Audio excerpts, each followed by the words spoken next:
Assalamualaikum warahmatullahi wabarakatuh.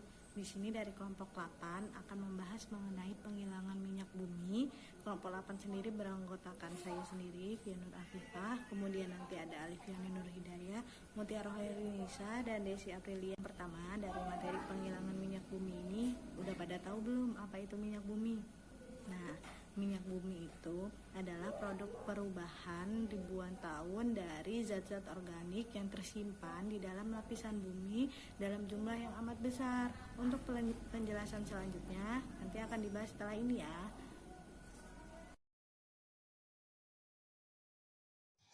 Bahan baku minyak bumi. Minyak bumi merupakan produk perubahan secara alami dari zat-zat organik selama ribuan tahun yang tersimpan di lapisan bumi dalam jumlah yang sangat besar. Minyak bumi ini berasal dari formasi batuan yang berumur antara 10-400 juta tahun. Nah, minyak bumi terutama digunakan untuk menghasilkan berbagai jenis bahan bakar dan untuk menghasilkan petrokimia. Pada tahun 1866, Bentelot mengajukan teori bahwa minyak bumi berasal dari reaksi antara karbit dengan air yang menghasilkan asetilen. Selanjutnya, karena suhu dan tekanan yang tinggi, asetilen berubah menjadi minyak bumi. Nah, di teori anorganik yang lain, di mana asetilen merupakan bahan dasar yang diajukan oleh Mendeljev, menurutnya asetilen terjadi karena reaksi antara logam karbit dengan asam. Menurut teori organik mengenai terjadinya minyak bumi diajukan oleh Engler pada tahun 1911 yang mengatakan bahwa minyak bumi terjadi dari bahan organik melalui 3 tahap. Nah, di tahap pertama, di mana deposit binatang dan tumbuh-tumbuhan ini akan berkumpul pada dasar laut, selanjutnya akan terurai oleh bakteri.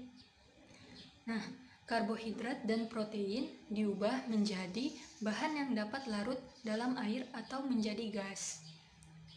Selanjutnya akan terbawa oleh aliran air atau udara.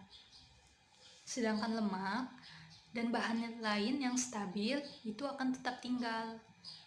Nah, selanjutnya ada di tahap kedua, yaitu suhu dan tekanan yang tinggi akan mengakibatkan terbentuknya karbon dioksida dari senyawa-senyawa yang mengandung gugus karboksil.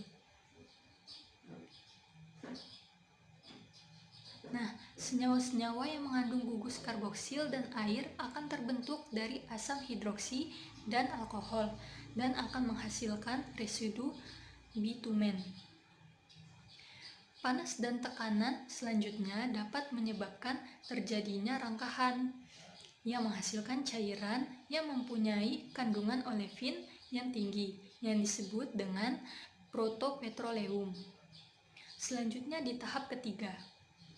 Nah, tahap ketiga ini di mana komponen tidak jenuh yang ada di dalam protopetroleum akan berpolimerisasi karena pengaruh katalis, sehingga polyolefin akan berubah menjadi senyawa hidrokarbon,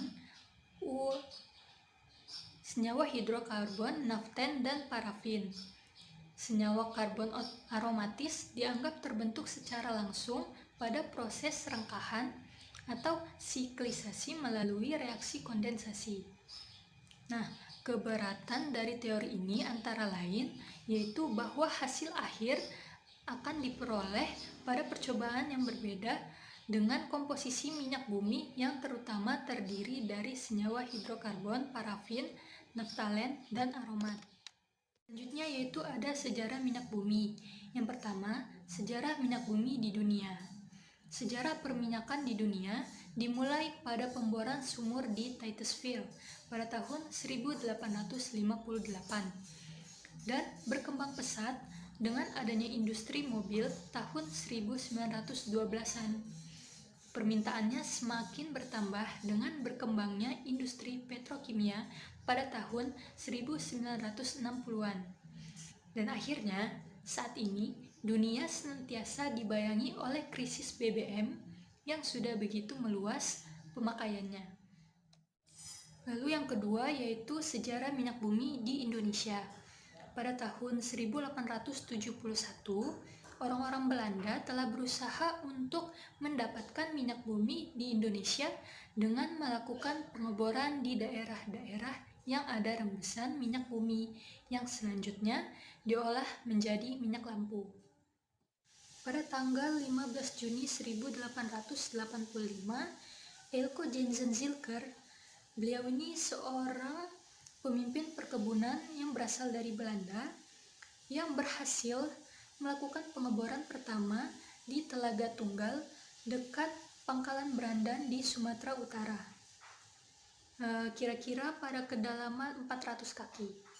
Nah, sejak penemuannya ini, pencarian minyak bumi terus berlanjut, yang saat hampir bersamaan pula ditemukan minyak bumi di tempat lain di Indonesia, seperti di Desa Ledok Jawa, di Desa Ledok Jawa Tengah, Desa Minyak Hitam di daerah Muara Enim Palembang, dan Riam Kiwa dekat Sanga-Sanga di Kalimantan Timur. Nah, ditemukannya minyak bumi di Indonesia mengakibatkan tumbuhnya perusahaan minyak asing. Pada akhir abad 9, tidak kurang ada 18 perusahaan asing secara aktif mencari sumber-sumber eksplorasi minyak di Indonesia. Nah, terdapat beberapa kilang minyak di Indonesia. Yang pertama yaitu Kilang Musi, Kilang Dumai, Kilang Sungai Pakning, Kilang Pangkalan Berandan, Cilacap, Balikpapan, Cepu, Kilang Balongan, dan Kilang Kasim. Selanjutnya adalah data produksi minyak bumi di Indonesia. Yang pertama, ada produksi minyak mentah dan kondensat dari tahun 2012 sampai 2016. Bisa dilihat di PowerPoint. 2012 sampai 2016 cenderung rata ya, tidak ada perubahan yang drastis dalam produksi minyak mentah. Selanjutnya yaitu data penjualan atau konsumsi bahan bakar minyak dari tahun 2012 sampai 2016. Silakan dilihat. Lalu ada data ekspor minyak mentah dan kondensat dari 2012 sampai 2016.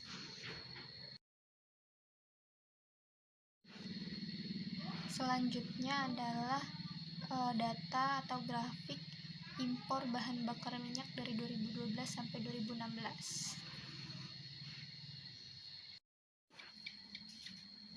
Selanjutnya adalah komposisi minyak bumi.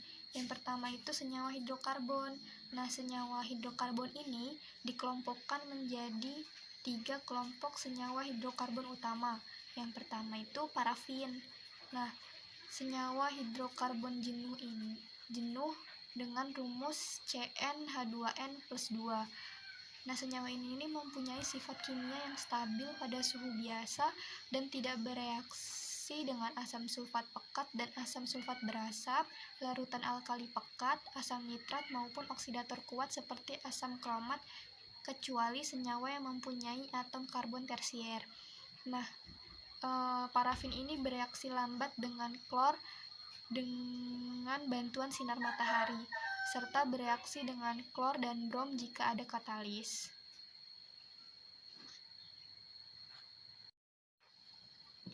Senyawa hidrokarbon parafin sampai dengan 4 buah atom karbon pada keadaan standar berupa gas.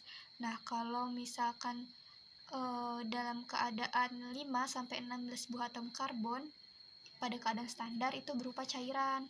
Nah, berupa cairan ini terdapat dalam fraksi nafta, bensin, kerosin, solar, diesel, dan minyak bakar.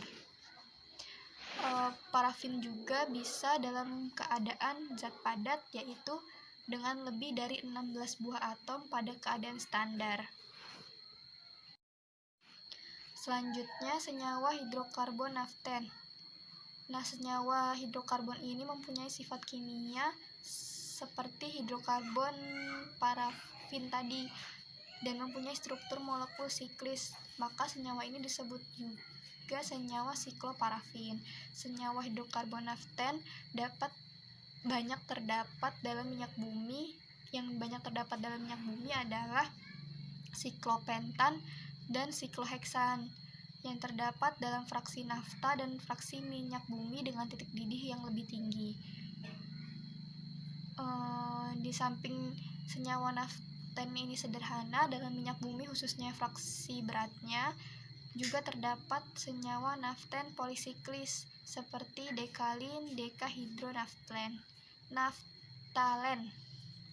dekahidronaftalen. Selanjutnya adalah senyawa hidrokarbon aromat. Nah, hidrokarbon aromat ini senyawa hidrokarbon tidak jenuh dengan rumus umum CnH2n-6, sehingga senyawa ini mempunyai sifat kimia yang sangat reaktif. Senyawa ini mudah dioksidasi menjadi asam. Dapat mengalami reaksi substitusi atau reaksi adisi tergantung pada kondisi reaksi. Hanya sedikit sekali minyak mentah yang mengandung senyawa aromat dengan titik didih rendah. Minyak mentah yang berasal dari Sumatera dan Kalimantan yang mempunyai kandungan senyawa aromat yang tinggi. Nah, di sini senyawa hidrokarbon aromat sederhananya benzen. Dalam minyak mentah juga terdapat senyawa hidrokarbon poliaromat seperti naftalen dan antrasen, terutama dalam fraksi beratnya.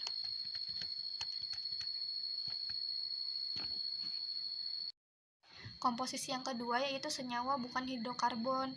Yang pertama adalah senyawa belerang. Di samping sebagai senyawa belerang di dalam minyak bumi, belerang juga terdapat sebagai unsur belerang yang terlarut karena sedikit banyak belerang dapat larut dalam minyak bumi. Kadar belerang dalam minyak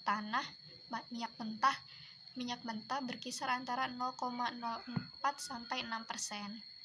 Nah, minyak bumi di Indonesia terkenal sebagai minyak bumi dengan kadar belerang rendah hingga sedang, yang umumnya kandungannya kurang dari 1% dari beratnya.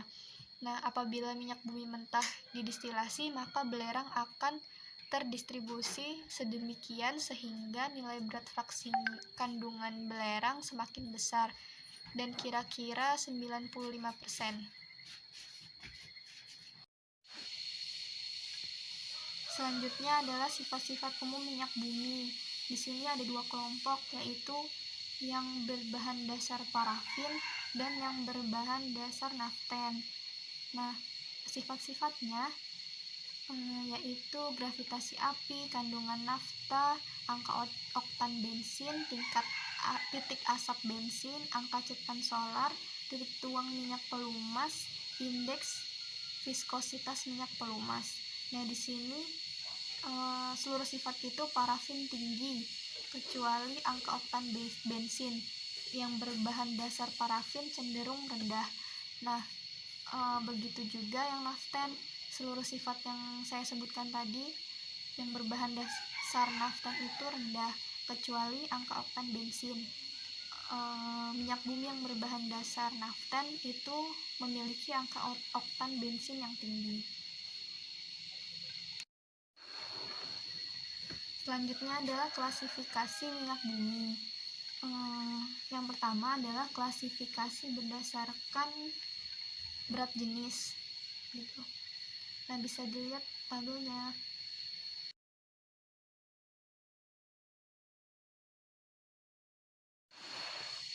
Yang kedua, klasifikasi berdasarkan kandungan parafin dan aspal.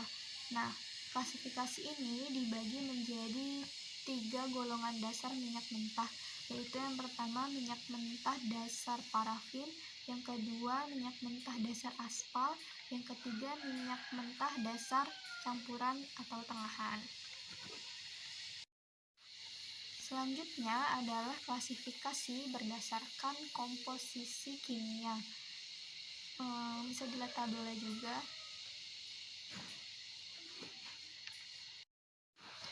Selanjutnya klasifikasi menurut US Brown of minds. Nah, yang pertama itu fraksi kunci nomor 1. Fraksi minyak bumi yang mendidih pada suhu antara 482 sampai 527 derajat Fahrenheit atau 250 sampai 275 derajat Celcius pada tekanan 1 atmosfer. Fraksi ini termasuk ke dalam fraksi kerosin. Nah, fraksi kunci nomor 2 itu fraksi minyak bumi yang mendidih pada suhu antara 527 sampai 572 derajat Fahrenheit atau 275 sampai 300 derajat Fahrenheit. Nah, pada tekanan 40 mmHg atau 1 atmosfer, fraksi ini termasuk ke dalam fraksi minyak perumas. Selanjutnya, klasifikasi berdasarkan faktor karakterisasi. Yang pertama, minyak mentah dasar parafin, K-nya lebih dari 12,1. Yang kedua, minyak mentah dasar tengahan, K-nya 11,5 sampai 12,1. Selanjutnya, minyak mentah dasar naftalen, K-nya sama dengan 10,5 sampai 11,45. Dan minyak mentah dasar aromat itu K-nya kurang dari 10,5. Nah, ada klasifikasi minyak bumi lainnya, yaitu klasifikasi minyak bumi berdasarkan kandungan belerang. Nah, di sini yang pertama yaitu minyak mentah dengan kandungan belerang rendah, yaitu di bawah 0,1%. Terus yang kedua, ada minyak mentah dengan kandungan belerang sedang, itu antara 0,1 sampai 1%. Dan minyak mentah dengan kandungan belerang tinggi, kandungan belerangnya lebih dari 1%.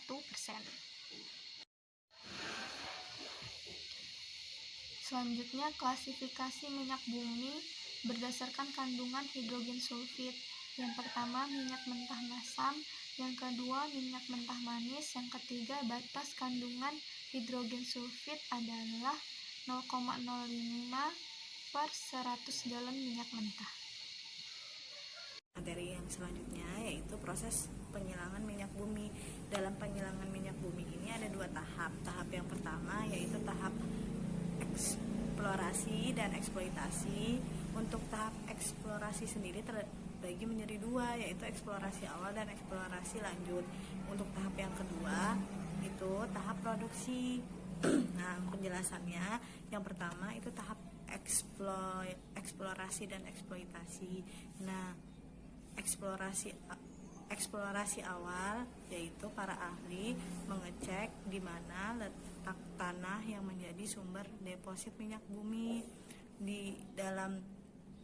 Kemudian setelah itu para ahli juga mencari tahu berapa kedalamannya. Setelah tahu di suatu tempat tersebut terdapat minyak bumi, para ahli melakukan perhitungan biaya operasional untuk mendapatkan minyak bumi tersebut. Jika dirasa biayanya itu akan menguntungkan, maka prosesnya dilanjutkan ke tahap eksplorasi lanjut. Di eksplorasi lanjut ini para ahli mencari tahu tentang struktur-struktur atau sifat-sifat lapisan tanah tempat di mana deposit minyak bumi ini ada. Nah, data-data ini setelah dapat akan dikumpulkan untuk dilakukan proses pengeboran. Pengeboran itu nama lainnya adalah eksploitasi. Nah, selanjutnya untuk dieksploitasi itu minyak buminya diambil dengan cara dibor tanah yang menjadi sumber deposit minyak bumi. Setelah minyak itu diambil, maka minyak akan masuk ke penggilangan minyak, kilang minyak untuk dilakukan tahap produksi. Nah, di slide ini ada gambar proses pembuatan BBM yang diawali dengan tahap pertama yaitu eksplorasi dan eksploitasi, kemudian minyaknya masuk ke kilang minyak dan dilakukan proses produksi. Kemudian tahap yang kedua itu tahap produksi. Di tahap produksi ini terbagi menjadi 6 proses. Yang pertama itu ada destilasi fraksionasi, ada cracking, reforming, alkilasi dan polimerisasi, treating dan blending. Yang pertama kita bahas yaitu destilasi atau fraksionasi. Destilasi destilasi fraksional. Nah, destilasi fraksional ini merupakan proses penyulingan berdasarkan perbedaan titik didihnya. Proses ini dilakukan menggunakan kolom fraksionasi. Biasanya dilakukan dengan menggunakan tanur tinggi pada udara yang vakum. Nah, proses ini dilakukannya dengan cara dipanaskan dengan diberikan tekanan 1 atm pada suhu 370 derajat Celcius. Setelah dipanaskan ini nanti fraksi-fraksi minyak bumi itu akan terpisah sesuai titik didihnya masing-masing. Nah, pada gambar ini di sini ada gambar proses destilasi. Yang selanjutnya, di gambar yang selanjutnya itu ada gambar kolom fraksionasi. Ya, proses yang kedua yaitu proses namanya cracking. Dan di cracking ini dilakukan pemurnian. Selain pemurnian, itu juga minyak bumi mentah itu diuraikan, senyawa-senyawa hidrokarbon yang masih besarnya diuraikan menjadi senyawa hidrokarbon yang kecil. Yang selanjutnya, yang ketiga, reforming. Di reforming ini digunakan untuk meningkatkan mutu dari fraksi minyak bumi. Nah, mutunya ini ditingkatkan dengan cara melakukan pemanasan. Setelah dipanaskan, nanti akan merubah struktur dari fraksi-fraksi minyak bumi itu, sehingga proses reforming disebut juga proses isomerisasi. Nah, proses selanjutnya itu proses yang keempat ya. Yang keempat itu proses alkilasi dan polimerisasi. Pada proses alkilasi itu dilakukan penambahan jumlah atom sehingga struktur fraksinya menjadi lebih panjang dan bercabang. Nah, biasanya alkilasi ini dilakukan dengan cara menambahkan katalis asam kuat. Yang selanjutnya itu polimerisasi. Polimerisasi ini dilakukan dengan cara menggabungkan molekul-molekul kecil yang masih terdapat di dalam fraksi menjadi molekul-molekul besar sehingga mutu dari fraksi tersebut akan meningkat. Yang kelima itu treating. Treating ini juga merupakan proses pemurnian ya. Di treating ini fraksinya dimurnikan dengan cara menghilangkan bahan-bahan pengotornya. Bahan-bahan pengotor yang ada dalam fraksi, contohnya lumpur dan warna, aspal, belerang, dan bau tak sedap. Yang terakhir itu ada proses blending.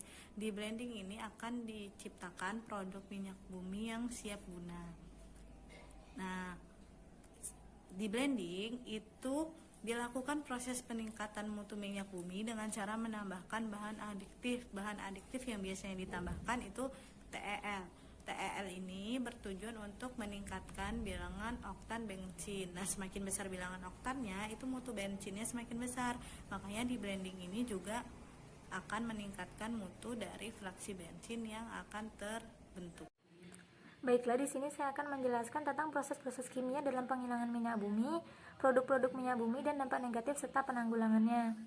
Yang pertama, proses-proses kimia dalam penghilangan minyak bumi ini bertujuan untuk memperbaiki kualitas dari gas olin yang dihasilkan. Proses-proses kimia yang terjadi yaitu ada perengkahan atau cracking, di mana bertujuan untuk mengubah molekul hidrokarbon yang lebih tinggi menjadi molekul-molekul yang lebih kecil. Terdapat 3 proses perengkahan. Yang pertama ada perengkahan termal, yaitu perengkahan dengan bantuan panas. Yang kedua, perengkahan katalitik, yaitu perengkahan dengan bantuan katalis. Dan yang ketiga ada hydrocracking, yaitu suatu kombinasi antara perengkahan dan hidrogenasi untuk menghasilkan senyawa yang jenuh. Kemudian proses kimia yang kedua ada polimerisasi, yaitu penggabungan suatu molekul-molekul kecil menjadi molekul-molekul yang lebih besar. Biasanya polimerisasi ini digunakan untuk mereaksikan butena menjadi diisobutelana. Kemudian proses kimia yang ketiga ada alkilasi, yaitu penambahan jumlah atom dalam suatu molekul sehingga molekulnya menjadi panjang dan juga bercabang. Nah, proses alkilasi ini digunakan untuk menghasilkan gasolin dengan bilangan oktan yang lebih tinggi. Untuk reaksi kimianya dapat dilihat dalam slide PowerPoint.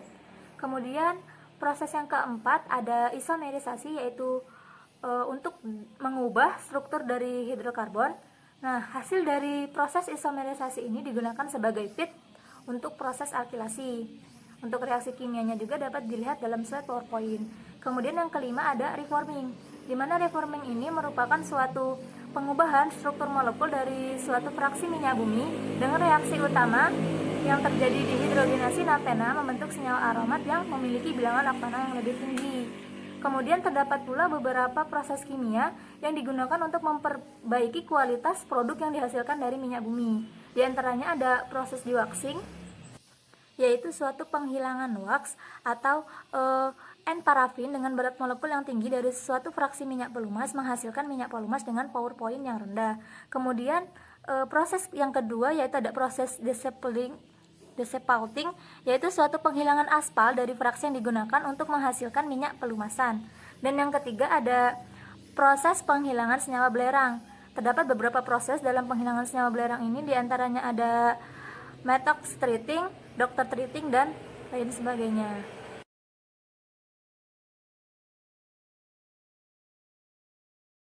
Baiklah, untuk selanjutnya yaitu produk-produk minyak bumi, di mana produk-produk minyak bumi ini dibedakan berdasarkan perbedaan titik didihnya.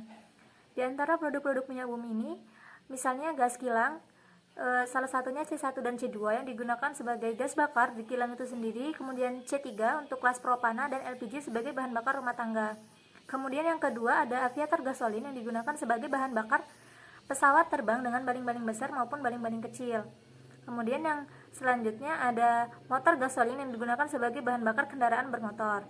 Kemudian yang keempat ada aviator turbin fuel, yaitu digunakan sebagai bahan bakar mesin turbin atau bahan bakar pesawat terbang jet. Yang selanjutnya ada kerosin atau minyak lampu yang digunakan sebagai bahan bakar rumah tangga.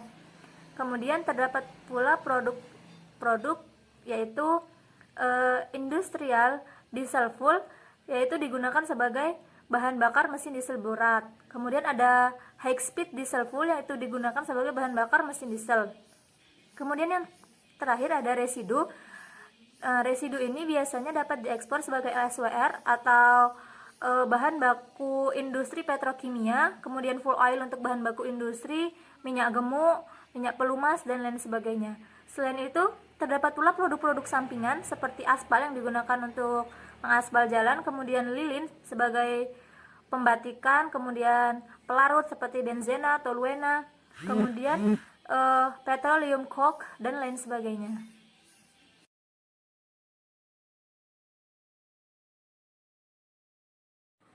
Baiklah, selanjutnya yaitu dampak negatif dari minyak bumi dan penanggulangannya. Untuk dampak negatif dari minyak bumi ini ada pemanasan global, di mana pemanasan global ini dapat disebabkan dari pembakaran dan juga efek rumah kaca.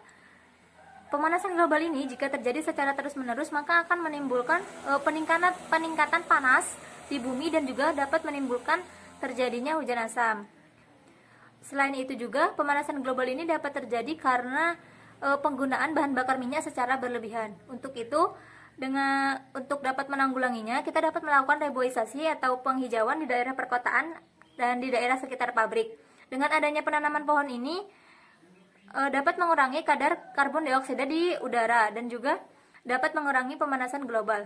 Selain itu, kita juga dapat mengurangi pemanasan global ini dengan cara mengurangi penggunaan kendaraan bermotor. Kemudian yang kedua ada ekstraksi, di mana ekstraksi ini merupakan pemindahan minyak bumi dari sumur bor. Pemindahan minyak bumi dari sumur bor ini menggunakan bahan kimia. Bahan kimia inilah yang dapat menyebabkan dampak negatif bagi ekosistem yang ada di laut. Selanjutnya yaitu pencemaran air.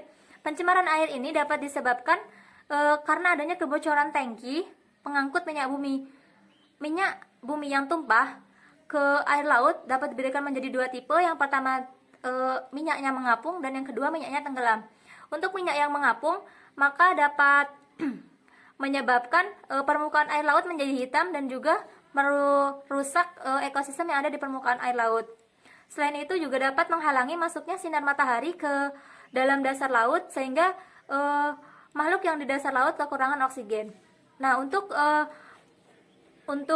minyak yang ada di dasar laut juga dapat menyebabkan rusaknya ekosistem yang ada di laut atau mengganggu ekosistem yang ada di dasar laut. Untuk menanggulanginya, kita dapat melakukan penyisihan secara in situ atau juga dapat dilakukan dengan teknik biomediasi. Di mana teknik biomediasi ini juga dapat dilakukan dengan cara dua tipe. Yang pertama dengan menambahkan mikroorganisme pengurai dan yang kedua dengan cara mengubah habitat bakteri pengurai. Selain itu juga kita dapat menanggulangi minyak bumi, dampak negatif dari minyak bumi ini dengan cara reboisasi, kemudian dengan cara menggunakan bahan bakar ramah lingkungan dan mengganti produk dari minyak bumi. Mungkin hanya itu yang dapat kami sampaikan. Kami akhiri. Wassalamualaikum warahmatullahi wabarakatuh.